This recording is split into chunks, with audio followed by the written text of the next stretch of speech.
এই কলেজ যতদিন আমার মনে হয় ওয়াল ঠিক ততদিনেরই, কারণ যে পরিমাণে আমরা ইটগুলো সরাইছি, একটা ইট মনে করেন আস্তে সরাইতে পারি না, ধরলে ইট ভেঙে যায়, এমনকি আমার জন্মের আগেও হতে পারে। তো এটাতে নাকি অনেকেই বললো যে অনেকেই সতর্ক করছে যে ওয়ালটা আইলে আছে এই জায়গায় কিন্তু ডাবের আড়ত বসে প্রত্যেকদিন রাত্রে, ডাবের আড়ত বসে, এবং এদিকটা যদি লাঞ্চের টাইমে তো পথচারী চলাচল করে অনেকগুলো, তো আহতের সংখ্যা আরো বাড়তে পারতো। কপাল ভালো যে এটা নামাজের বিরতি ছিল, যে টাইমে ঘটনা ঘটছে মানুষ 2-4 জন আহত হয়েছে, বা মনে করে আমরা অনেকেই নিরাপদে বাসস্থান থাকতে পারছি। এই যে আহত হলো, আমি সরকারের কাছে অনুরোধ করবো, ঠিকাদার কোম্পানির মাধ্যমে যে কাজ হয়েছে তাদেরকে আইনের আওতায় আনা হোক, এবং এটা সম্পূর্ণ যাচাই বাছাই করে কীভাবে দুর্ঘটনা ঘটতে পারে, ওই জায়গায় সিসিটিভি আছে ওইগুলো ফুটেজ সংগ্রহ করতে হবে, এবং ওইগুলো যারা আহত হয়েছে সরকারিভাবে তাদের চিকিৎসা, এবং যারা নিহত হয়েছে তাদের ফ্যামিলির দায়িত্ব সরকারকে গ্রহণ করতে হবে।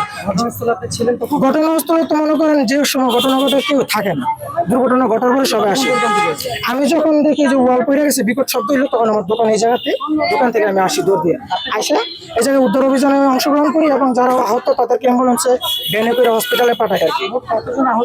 এখান থেকে মোট আমরা আহত 5-6 জনকে পাঠাইছি, তবে একজনকে আমরা যতটুকু ধরতে পারছি, আমরা তো ডাক্তার না, তো আমরা আশা করি যে উনি নিহত, এখানে একজন নারী সঙ্গে একজন নারী, একজন নিহত, এবং যারা হসপিটাল আছে তারা আহত আছে। এখানে আজকে একটা ঠিক 26 মিনিটের সময় প্রতিদিনই না এখানে টিসিবি পণ্য সরবরাহ করা হতো। এই এলাকার গরিব মানুষ এসে এখানে টিসিবির যে পণ্য দিত সেগুলো সংগ্রহ করত। আজকেও একই ঘটনা ঘটে। ওই সময় একটা বিকট শব্দ হয়, এখানে যারা উপস্থিত ছিল, এবং পাশে আমাদের একটি মোবাইল টিম ছিল, তারা ঘটনাস্থলে দ্রুত আছে। এখানে ছাত্রদলের নেতৃবৃন্দ ছিল, তারা আসে। আমার মিরপুর পুলিশ পুলিশ কমিশনার মহোদয় এবং আমাদের অন্যান্য সিনিয়র অফিসার বৃন্দ আসেন, আমরা আসি। এসে ছাত্রদের সহায়তায় আমরা এখান থেকে তাদেরকে উদ্ধার করি, রক্তাক্ত অবস্থায় হাসপাতালে প্রেরণ করা হয়।